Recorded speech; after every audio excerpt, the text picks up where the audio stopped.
वैसे तो कहा जाता है कि भगवान ने किसी को गरीब नहीं बनाया, हर किसी को इतना जरूर दिया है कि वो अपना जीवन यापन कर सके। और अगर किसी को जरूरत से कम दिया है तो उसके लिए ऊपर वाला कुछ न कुछ ऐसा इंतजाम कर देता है कि उसका जीवन चलता रहे। हम अक्सर दूसरे के धन को देखकर अपनी गरीबी और उसकी अमीरी का अंदाजा लगाते हैं कि हमारे पास 10 रुपए हैं और सामने वाले के पास 100, तो हम खुद की नजरों में ही गरीब बन जाते हैं और दूसरा व्यक्ति अमीर। हम ये नहीं सोचते कि 100 कमाने वाला मेहनत कितनी कर रहा है, उसकी ज़रूरतें कैसी हैं।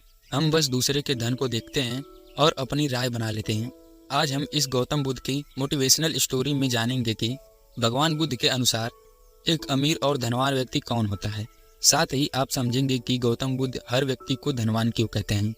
एक समय की बात है, एक राज्य के राजा ने गौतम बुद्ध जी को कुछ दिनों के लिए अपने राज्य में रहने का निमंत्रण दिया। उस राजा के निमंत्रण को बुद्ध जी ने स्वीकार किया और वो अपने कुछ शिष्यों के साथ उस राज्य में चले गए। बुद्ध जी से मिलकर उस राजा ने उनसे प्रार्थना करी कि वो कुछ दिन वहाँ रुकें और उनकी प्रजा की समस्याओं का समाधान करें और साथ ही उन्हें धर्म की राह पर चलने की शिक्षा दी। बुद्ध जी ने राजा की बात मान ली और 3 दिनों के लिए उन्होंने उस राज्य में धर्म सभा करने का फैसला किया।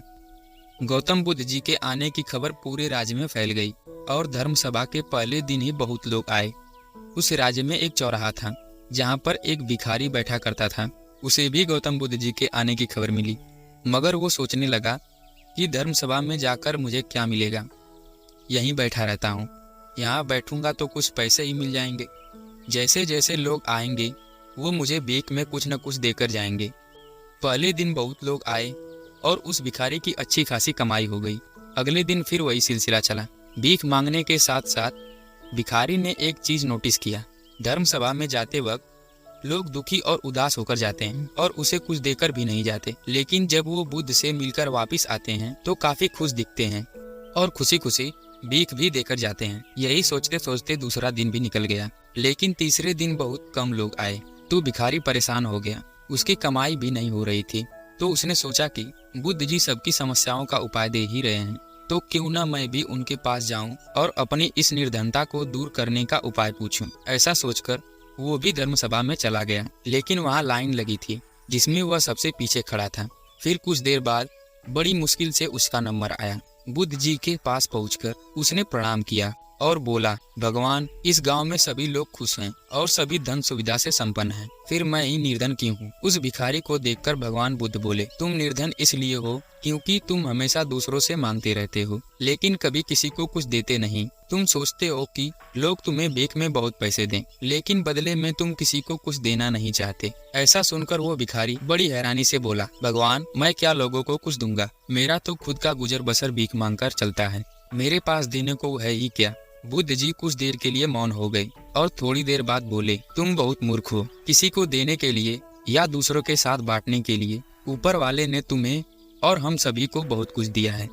जैसे मुस्कुराहट दी है जिसे तुम दूसरों के साथ बांटकर उनमें आशा और उम्मीद जगा सकते हो।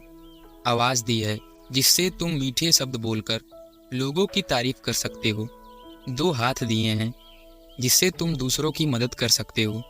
एक स्वस्थ शरीर दिया है जिसे तुम भीख न मांगकर मेहनत का काम करके एक अच्छा जीवन व्यतीत कर सकते हो। ऊपर वाले ने जिसको ये चीजें बिना किसी कमी के दी हैं, वो कभी निर्धन नहीं हो सकता। तुम निर्धन हो तो बस अपनी सोच की वजह से।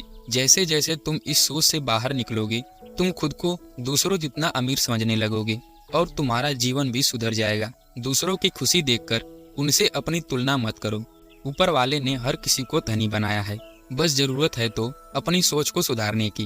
भगवान बुद्ध की बातें सुनकर उस व्यक्ति को अपने जीवन का असली मूल्य समझ आ गया और वो उनके दिए हुए उपदेश के अनुसार अपना जीवन जीने लगा।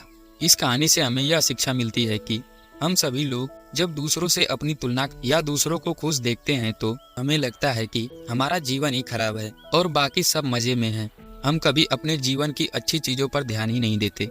हम कभी ये नहीं सोचते कि भगवान ने हमें एक स्वस्थ शरीर दिया है जो इस दुनिया में सबसे मूल्यवान चीज है।